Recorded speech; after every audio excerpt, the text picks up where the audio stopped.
Imagine you are driving your daily commute over a massive, decades-old suspension bridge. Okay, just a normal Tuesday morning. Right, exactly. Yeah. And you can physically hear the metal groaning under the weight of the traffic. You can, look out your window and actually see the structural cable snapping one by one. Which is terrifying. It's absolutely Yeah. terrifying. But instead of panicking, instead of stopping the car, you just roll up the window. You turn up the radio. You take a sip of your coffee. You just ignore Or it. you completely ignore it. The sounds of tearing metal simply become background noise to your morning routine. Wow, yeah. Welcome to the Deep Dive. Today, you are stepping into a highly sophisticated session. We're taking a stack of source materials that deconstruct a foundational text.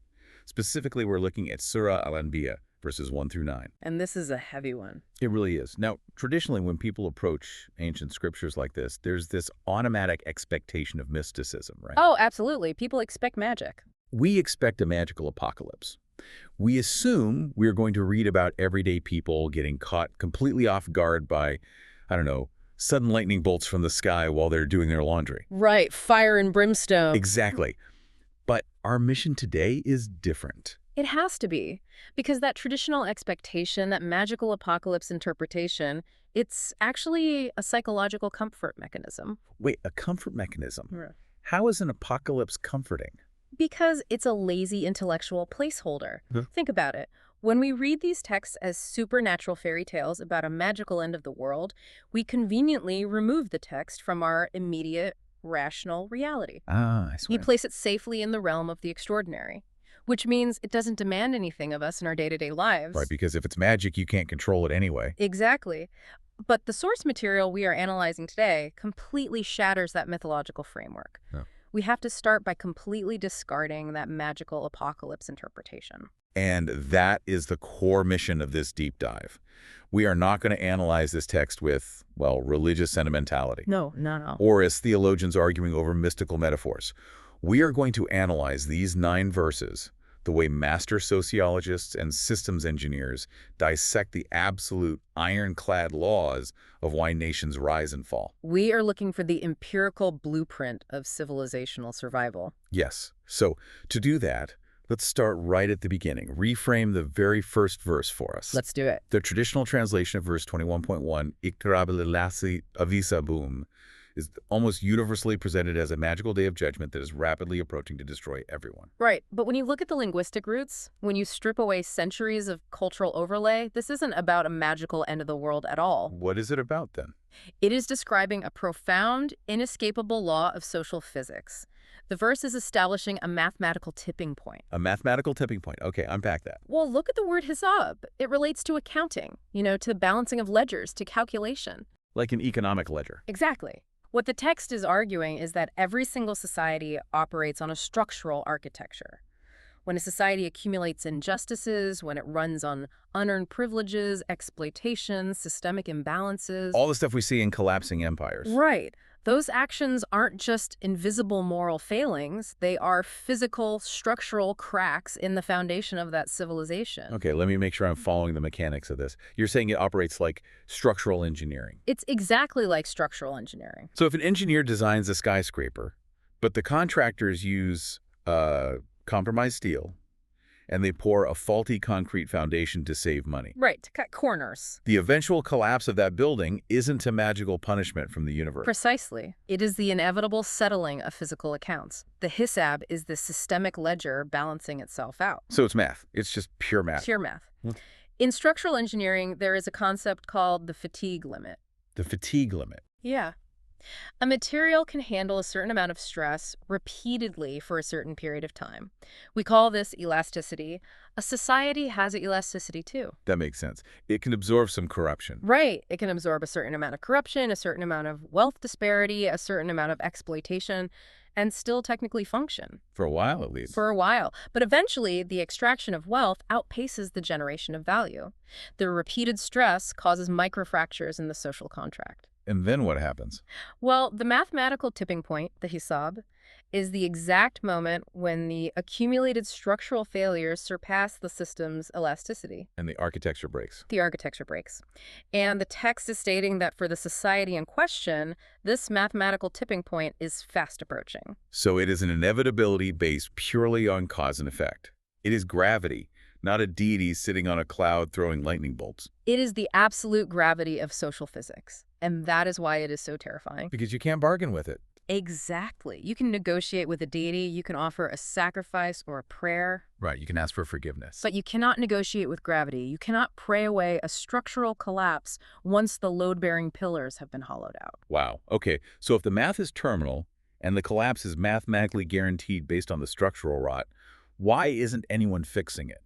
That is the million-dollar question. And this leads us perfectly to the next phase of the text, verses 2 and 3, because they describe the reaction of the people living inside this collapsing structure. And it takes us right back to that analogy of the suspension bridge you opened with. Yes, the text says the masses are in a state of gafla, which translates to heedlessness. Right, a total lack of awareness. They are turning away, treating the approaching collapse as if it were a game or a joke. Their hearts are completely distracted. It is a brilliant and honestly chilling psychological portrait of a society on the brink. It really is. Because they are living inside a failing system. The symptoms of societal decay, extreme poverty, systemic corruption, failing infrastructure, social unrest. All the classic signs. Right, they're visible to everyone.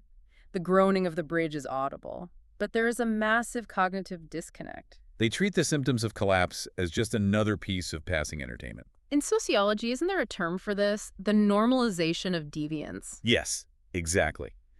Diane Vaughan coined that term when studying the Challenger space shuttle disaster. Oh, right. The O-rings. Exactly. It describes a process where a clearly unsafe practice or a systemic flaw becomes considered normal just because it hasn't caused a catastrophe yet. Ah, keyword being yet. Right. The society gets so used to the structural cracks that they integrate the cracks into their daily routine. They just drive over them every morning. Exactly. And the source material highlights the mechanics of this through a very precise linguistic distinction in the Arabic text. Specifically looking at how it describes their blindness. I want to dig into that because the sources place a massive emphasis on this linguistic precision.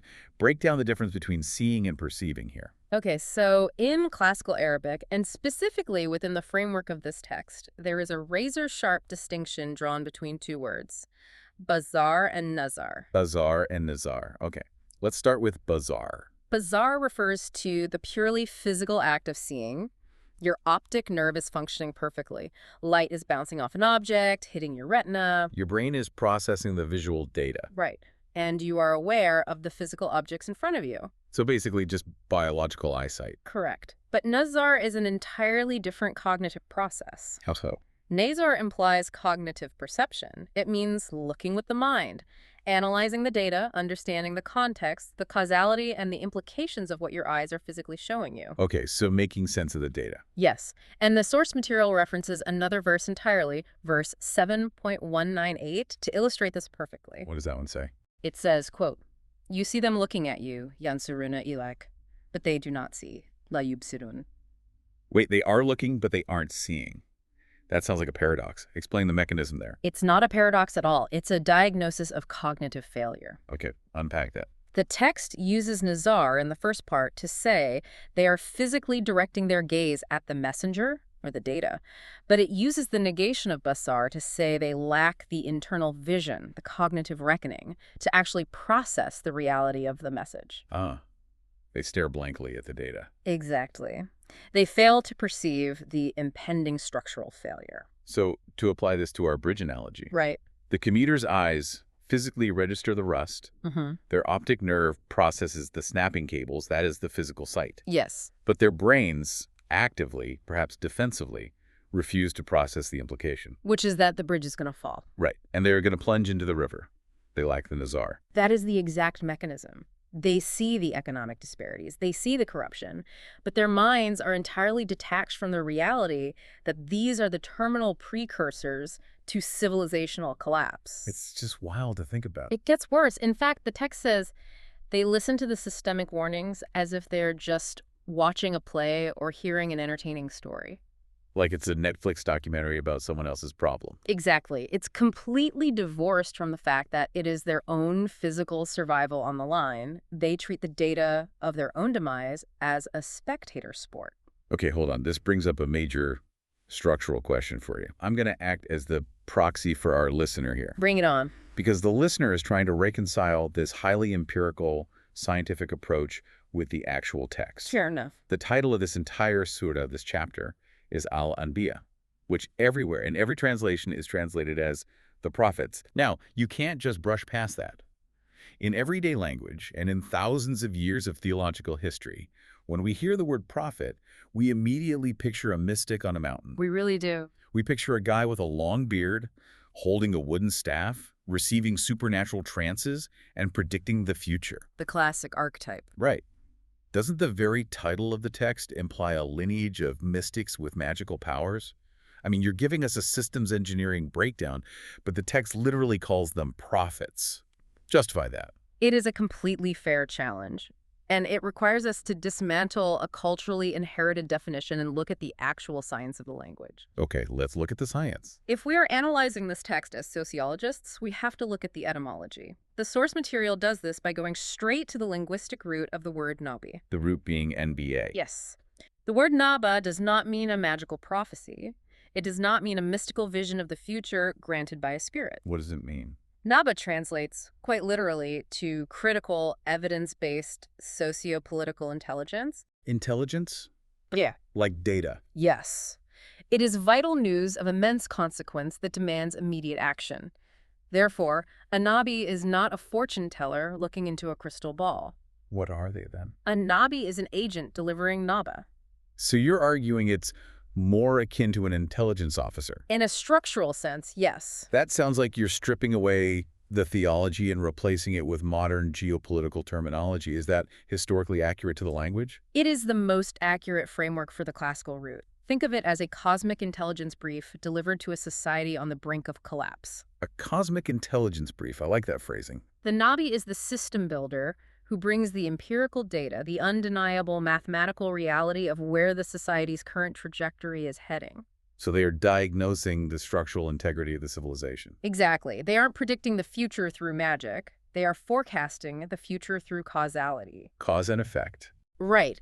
If I tell you that driving a car into a brick wall at 100 miles an hour will result in a fatal crash, I am not prophesying the future through mysticism. No, you're just pointing out momentum. Right. I am delivering an intelligence brief based on the laws of physics. That is a massive paradigm shift. It completely strips away the robes and the incense and replaces it with, a clipboard, a data set, and a structural engineering degree. It really does. And this connects perfectly to another heavily loaded word used right in verse 2 of our deep dive. Which word? Duck. The text says the masses turn away from every new dicker that comes to them. Ah, yes. Dicker. Now, usually, dicker's translated softly as a reminder. Or in many traditions, it's treated as a mystical mantra. Something to be chanted repeatedly on a string of beads. Right, to attain personal spiritual enlightenment. Which, again, takes a highly active systemic concept and reduces it to a passive individualistic ritual. So what does the source material say dicker actually means here? It frames dicker in a radically different, far more rigorous light. Dicker is not a chant. Okay. It is a systemic blueprint. It is the compiled, empirical, historical data set of human civilization. A data set. Yes. So when the text says a new deeker comes to them, it's saying a newly articulated presentation of this universal blueprint is literally being placed on their desks. Precisely. It is the articulation of the absolute laws of cause and effect. It's the intelligence brief. Right. It's saying, quote, here is the data from every previous civilization that operated on the exact same principles of exploitation that your society is currently using. Wow. Here is the mathematical certainty of their collapse. This is the blueprint of reality. You are violating the building codes of the universe. Ignore it at your own peril. But they do ignore it. They absolutely ignore it. And the specific mechanism of how they ignore it is fascinating. In verse 3, the text notes how the ruling elites react to this intelligence brief. Right. They don't just passively brush it off. No, they actively strategize. They start whispering among themselves in secret councils. And what is their primary counter-argument? They say, is this agent not just a human like us? Exactly. And then, crucially, they accuse the intelligence, the deeker, the data of being mere magic, or Sir. This is one of the most brilliant psychological insights in the entire text. Let's unpack that. Yeah. Because why would they call data magic? To understand why they call an empirical dataset magic, we have to look at the root meaning of Sir in classical Arabic. Okay, let's do it. Sir does not mean pulling a rabbit out of a hat. It doesn't mean casting a spell with a wand. In its root, it means to present something false as true. To present something false as true. Yes, it means to create an illusion that deceives the perception. Okay, let me push back on the logic there. Okay. Because the system builder is bringing empirical data. They're bringing the structural blueprint of reality based on historical causality. Right. And the elites are calling that an illusion. That seems entirely backward. Why call the literal truth a magic trick? It seems backward until you deeply understand the psychology of entrenched power and cognitive dissonance. Okay, explain the psychology. The ruling elite have built their wealth, their power, their institutions, and their entire worldview on an inherently false premise. Which is? That premise is that they can extract wealth from the working class infinitely, that they can hoard resources endlessly and exploit society without any structural consequence. Ah, so they are the ones living the lie. They're the ones actually living in an illusion. I see the flip now. The entire societal structure they sit on top of is the actual Sir. Exactly. Their whole economy is the magic trick. So when the system builder arrives with the NABA, the intelligence brief, it is perfectly rational. It is mathematically sound. But it threatens their trick. Because it completely shatters the comfortable, exploitative paradigm of the elites. They cannot process it. To them, the data threatens to dismantle their entire reality. So what do? Instead of admitting that their system is fundamentally flawed, which, by the way, would require them to give up their power and redistribute their wealth, they project their own deceptiveness onto the messenger. Wow. Projection. They label the rational truth as an irrational trick, an illusion, a Sir, because acknowledging it as truth would mean the end of their unearned privileges. That is classic psychological projection. Yeah. They accuse the agent of doing exactly what they are guilty of doing, spinning an illusion. Exactly. They're basically saying to the masses, don't listen to this engineer's data about the bridge collapsing. He's just trying to trick you with a magic show to cause a panic. Yes, it's an incredibly modern dynamic. We see this exact mechanism today. When empirical data, whether it's about, ecological collapse or the unsustainability of a financial market, when it threatens a lucrative industry or an entrenched political power, what happens? The data gets attacked. The data is instantly dismissed by the elites as a hoax, a conspiracy, or an illusion. If we connect this to the bigger picture, it reveals the engine of reason embedded in the text, contrasted sharply with the defense mechanisms of power. Right. The text is demanding intellectual validation and empirical observation. Yeah. It's bringing data. But what do the elites offer in return? Nothing but unproven assertions and character assassination. Let's track that escalation. Because verse 5 outlines the escalating reaction of the ruling elite. And it is an absolute masterclass in watching a corrupt status quo experience public cognitive dissonance. Oh, it really is. They literally throw every excuse at the wall to see what sticks. They dismiss the systemic insights first as confused dreams, then they upgrade it to forgeries, and finally they land on calling the agent a poet. As a sociologist, analyzing the sequence is perfectly predictable. It is the anatomy of systemic panic. Systemic panic. Yes. When a correct power structure is confronted with empirical data and undeniable laws of cause and effect that they absolutely cannot scientifically or intellectually disprove, they abandon logic. Because logic doesn't serve them anymore. Right. They resort to character assassination and constantly moving the goalposts. Let's break down the mechanics of each excuse. The first one is confused dreams, or as the Arabic says, adgathu alam. They're essentially telling the public that the intelligence brief is just the ramblings of someone having a nightmare. Exactly. What is the psychological goal here? They are trying to strip the NABA of its objective reality. They want to make it subjective. Right. They want to reduce empirical, historical data to a subjective, irrational, subconscious glitch. Because if it's subjective, you don't have to act on it. Think about it. If the warning is just a dream, it doesn't require a systemic policy change. It doesn't require an economic overhaul. It just requires ignoring the dreamer until they wake up. Right. Don't worry about the structural integrity report. The chief engineer just had a bad night's sleep. He's stressed. Exactly. But the text notes that they pivot. When the dream argument doesn't hold up because the logic of the blueprint is too cohesive, too mathematically sound to be a subconscious rambling, they escalate to the second accusation. Forgery.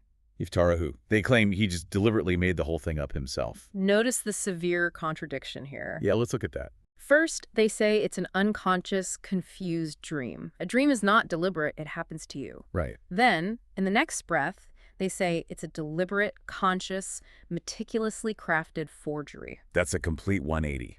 This inconsistency is the absolute hallmark of cognitive dissonance. They don't actually care which accusation sticks.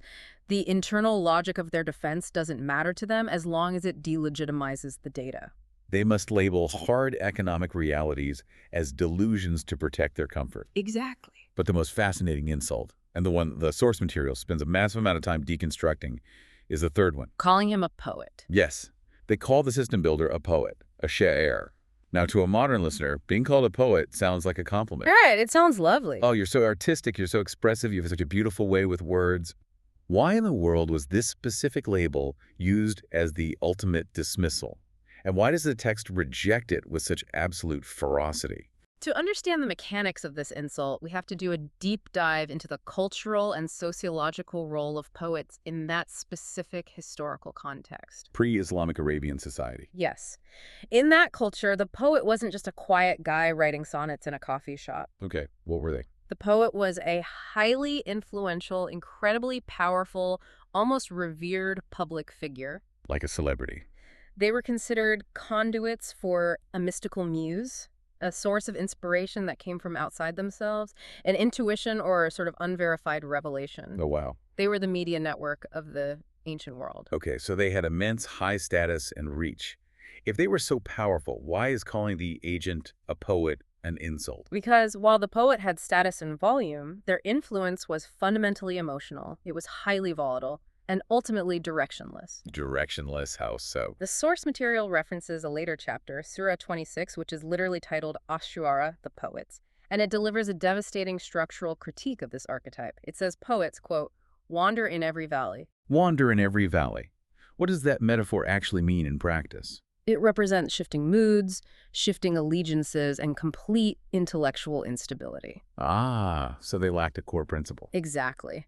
A poet might write a beautiful soaring ode praising a wealthy tribal leader one day because they were paid well. Right. And the very next day, if they felt slighted or were paid by a rival, they would write a vicious, character-destroying satire tearing that same leader down.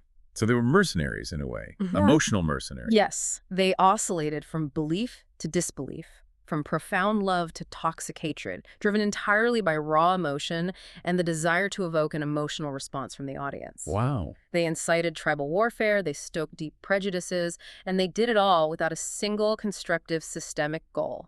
They dealt in emotional manipulation, not empirical reality. If we modernize this, they were essentially the ancient equivalent of viral social media influencers. That is a brilliant comparison. Or highly partisan cable news pundits. Mhm. They knew exactly how to trigger the algorithm of human emotion. Yes, they knew how to get a reaction. They knew how to go viral and cause outrage, but there was no underlying structural philosophy. They weren't trying to fix the bridge. They were just monetizing the outrage of the people stuck in traffic on the bridge. That is a perfect modern mapping, and the ruling elite knew this deeply. They understood that a poet might cause a temporary emotional stir or a fleeting protest. But a protest isn't a revolution. Exactly. A poet does not overthrow an economic system. A poet does not demand the empirical redistribution of wealth or the permanent dismantling of unearned privilege based on absolute mathematical laws. Right. A poet can be bought. A poet can be bought, or a poet will eventually just move on to the next emotional topic. So by calling the system builder a poet, the elites were trying to domesticate the threat. Yes. Domesticate is the exact right word. They were trying to neutralize the data. They were signaling to the masses, oh, don't take his economic charts seriously. He's just a poet. He's just having an emotional reaction to poverty. Right. It's beautiful rhetoric. It's very moving. But it's not a literal physical blueprint for changing how we organize our infrastructure. Let him vent his feelings, applaud his performance, and then let's get back to business as usual. You have isolated the exact psychological warfare tactic. And this is precisely why the text pushes back with absolute unyielding ferocity. It rejects the label completely. The source material makes a razor-sharp, uncompromising distinction. An agent of systemic change is the exact polar opposite of a poet. How so? Because mechanically, they both use language, they both speak to the masses, they both try to persuade. It comes down to causality and destination. Okay, let's look at that. While a poet reacts emotionally to every passing whim and wanders in every valley of public opinion, the system builder, the Nabi, has a fixed, unyielding destination. The blueprint. They have a dicker, a compiled blueprint. Every single step they take, every policy they propose, every word they speak is calculated to move society toward that specific, objective, structural goal. So they are completely immune to the shifting winds of public opinion. Right. They do not deal in false emotions. They deal in the harsh physical realities of organizing a civilization. They don't want you to just feel something. They want you to build something that can withstand the laws of physics. The system builder is the structural architect, and the poet is just the guy hired to paint the walls different colors depending on his mood. Exactly. The architect has the blueprints, the load-bearing calculations, the stress tests. You cannot build a civilizational structure on poetry. You need social physics. Precisely. And this reliance on physical, empirical reality brings us to another fascinating, almost shocking layer of the text found in verse 8. Let's hear it. The elites, still desperate to avoid accountability, and having failed to dismiss the agent as a dreamer or a poet, demand that if this message is truly a universal law, it should be delivered by angels. They demand supernatural beings. Right. Right. They want a Hollywood light show. They want magic again. And the text responds by emphasizing the exact biological opposite. It says, "We did not give them bodies that do not eat food, nor were they immortal." It literally highlights the fact that these agents of change were biological entities, jasad, who required caloric intake to survive. They had to eat breakfast. Who had to eat breakfast and who were subject to the physical laws of cellular decay and death. Which is such a grounded detail. Now, I have to push back here on behalf of the listener. Okay. Because this seems totally incongruous. Why does a sophisticated text dealing with grand civilizational survival, the rise and fall of empires, and the systemic blueprints of reality stop to mention that these guys had to sit down and chew food? That's a great question. It seems like such a mundane, almost trivial detail. It seems trivial only until you look at it through the lens of sociology and power dynamics. This is actually a brilliant surgical strike against the deepest mechanisms of human evasion. Evasion. Yes. The text is deliberately, forcefully stripping away all myths of human demigods. Unpack the mechanics of that. Why is stripping away the demigod myth so critical to the blueprint? Think about what happens when a society elevates a reformer, a leader, or a prophet to the status of a demigod or a supernatural being. They worship them. Yes, but functionally, power structures, the corrupt elites, actually want their opponents to be viewed as supernatural angels. Wait, that makes no sense. Why would the corrupt elites want their opponent to be an angel? Wouldn't an angel just smite them with supernatural power? No, because if the standard for reform, the standard for living a just and balanced life is supernatural perfection, then ordinary humans have an immediate, permanent, built-in excuse to never change their behavior. Oh, wow. The elites can say to the masses, well, of course he can live without exploiting people. Of course he is perfectly just and mathematically balanced. He's an angel. He's a demigod. He doesn't have to eat. He doesn't feel cold. He doesn't have our physical needs. He doesn't have our crushing economic anxieties. But we are just frail biological humans in a harsh competitive world. We have to hoard wealth. We have to exploit our neighbors just to survive. Exactly. It's the perfect out. Oh, wow. That is incredibly subtle. Elevating the messenger to a supernatural status is actually a psychological defense mechanism. Yes, it is. It's a way for the masses and the elites to absolve themselves of responsibility. It's a way of saying, the blueprint is a beautiful ideal for angels, but it's physically impossible for humans, so we don't even have to try. Exactly. It creates an unattainable standard that protects the status quo. By insisting, with such blunt, mundane physical terms, that the agents of change were flesh and blood, That they felt hunger. that they had to secure physical resources to eat, that they faced sickness and mortality, the text places the responsibility for societal reform squarely on human shoulders. Within the bounds of the laws of physics. Right. It entirely removes the excuse of the supernatural. It says, quote, these were biological entities operating under the exact same physical constraints, the exact same economic pressures as you, and they still managed to adhere to the systemic blueprint without exploiting others. Live for you have no excuse. Exactly. You have no excuse. That is a masterstroke of systemic accountability. It's a complete democratization of responsibility. It really is. And it perfectly sets up the massive empirical challenge that the text issues right before this, in verse 7. Ah, yes. Verse 7. Because if the elites won't accept the logical arguments, Yeah. and they can't use the he's just a poet excuse, and they can't use the he's not an angel excuse, the text basically issues an ultimatum. Right. It said, fine, you want physical proof that this blueprint is real. Go look at the data. Yes. Verse 7 is the ultimate empirical challenge. It says, ask the people of the historical record if you do not know.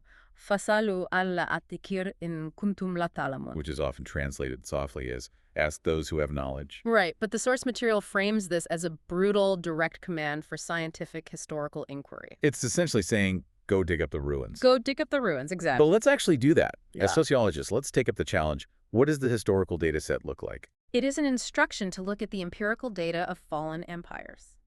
It is a challenge to study the pharaohs, the Romans, the Bronze Age civilizations that built massive monuments to their own supposed invincibility. Right, the ones who thought they would last forever. The text is saying, go look at their economic ledgers. Go look at the structural architecture of their societies. Give me a concrete example. If we look at the Roman Empire through the lens of this text's social physics, what does the data set prove? The Roman Empire is a perfect data set for this. If you look at the late Republic and early Empire, you see the exact accumulation of structural cracks the text describes. Okay, what were the cracks? You see the latifundia system. Latifundia. Yeah, massive agricultural estates owned by a tiny sliver of mega-wealthy patricians. And they were worked entirely by extracted slave labor. Okay, so massive wealth inequality. Massive. This system fundamentally destroyed the middle class of plebeian farmers. The wealth concentrated at the very top, while the base of the society was hollowed out. Rome tried to solve this not by rebalancing the system, but by expanding their borders to extract more wealth from conquered territories. So they just kept pushing the problem outward. It was an infinite growth paradigm built on infinite extraction. Eventually, the empire became too vast, too top-heavy, and the internal economic engine stalled. The currency hyperinflated. The foundation could no longer support the weight of the elite's extraction. Rome didn't fall because of a magical lightning bolt. It fell because its hizab, its structural ledger, reached the mathematical tipping point. So the data set of human history proves, with a 100% mathematical certainty, that societies operating on exploitation, on unearned privilege, and on the hoarding of resources always inevitably collapse. They always collapse. The data set of history is the ultimate validation of the Naba. The ruins of the past are the physical ledger of the hizab being balanced by the laws of physics. Precisely. And this leads us to the climax of this entire passage, the fulfillment of this whole process, which is laid out in verse 9. The climax. Okay, what does verse 9 say? The text says, then we fulfilled the promise to them, the wada, the systemic law. Okay. And it describes two very specific, mathematically determined outcomes. It says, we saved them and those whom we willed, and we destroyed the transgressors, the mustarfin. Let's break down these two mechanisms, starting with the preservation. Angina? Anginas, yes. It means the preservation of the constructive elements of society. How does that work mechanically during a collapse? When a macro system reaches its tipping point and collapses, it is not a blind, chaotic annihilation of every single atom. The law of requital is precise. So it's not just a blanket destruction. No. Those elements of the society that aligned with the systemic blueprint, those micro-communities or systems that operated on justice, on equitable distribution, on constructive effort, they possess structural integrity. So they survive because they are built correctly. Exactly. They survive the collapse of the macrostructure because their internal math is sound. They become the foundation, the seedbed, upon which the next phase of human development will be built. But then there is the second outcome. The elimination of the wasteful exploiters, the alakan al-musrifin. Right. And this hinges entirely on a very specific word, israf. Let's slow down here and analyze this because this feels like the linchpin of the whole economic argument. It is the linchpin. Usually when I hear the word wasteful or extravagant, which is how israf is often translated, I think of personal individual sins. Like leaving the water running. Yeah, I think of someone leaving the lights on in an empty room, or throwing away half their dinner, or maybe buying a ridiculously expensive sports car they don't need. Right. Individual moral failings. But in the context of systems engineering and social physics, israf is something entirely different, isn't it? It is vastly different. Reducing israf to mere personal extravagance completely misses the macroeconomic reality the text is addressing. So what is it? In the realm of social physics, Israf is a catastrophic economic and systemic imbalance. Define the mechanics of it. What does Israf actually look like on a civilizational scale? It is systemic resource hoarding. Systemic hoarding. It is the deliberate structural extraction of wealth, resources, and labor from the broad base of society to serve an increasingly smaller and more isolated elite at the very top. Right. When a society engages in systemic israf, it means the constructive labor of the many is being siphoned off to fund the unearned privileges and the infinite accumulation of the few. It's an imbalance in the flow of resources. Exactly. The resources are not flowing through the system to maintain its overall health and structural integrity. They were pooling at the top, causing the base to rot. It's like a biological organism where the circulatory system is rigged so that all the blood is suddenly rushed to the head That's a great analogy. and the limbs are left to go necrotic and die. The head thinks it's doing great, it has all the blood, but eventually the whole organism dies of necrosis, including the head. That is exactly the biology of it. Or, to go back to our architectural analogy, engaging in israf is like trying to build a pyramid upside down. An upside-down pyramid. You are constantly pulling material from the wide foundation at the bottom to make the penthouse at the top larger and heavier. That's structurally impossible. Mathematically, geometrically, physically, it guarantees that the civilization will collapse under its own weight because the structural integrity of the society has been hollowed out. So the destruction mentioned in verse 9, Al-Akna, isn't a magical lightning bolt from an angry deity punishing people for buying sports cars? No, not at all. It is the inevitable physical collapse of a top-heavy structure. It's gravity again. When the wealth disparity reaches a critical mass, when the foundation is too starved of resources to support the crushing weight of the elite's israf, the structure breaks. It has to. The Muzrafin, the hoarders, are destroyed not by magic, but by the very laws of physics and economics they arrogantly thought they could defy. The law of requital is simply the universe enforcing its structural parameters. Wow. So what does this all mean for you, the listener, today? If we step back and look at the entire arc of these first 9 verses, the takeaway is staggering. It really changes how you look at the world. We started by looking at what most people assume is a mystical religious text about supernatural endings. Yeah. But what we've uncovered is an absolute, ironclad law of civilizational survival. Yep. Societies stand or fall based entirely on their structural balance, their economic justice, and their intellectual honesty.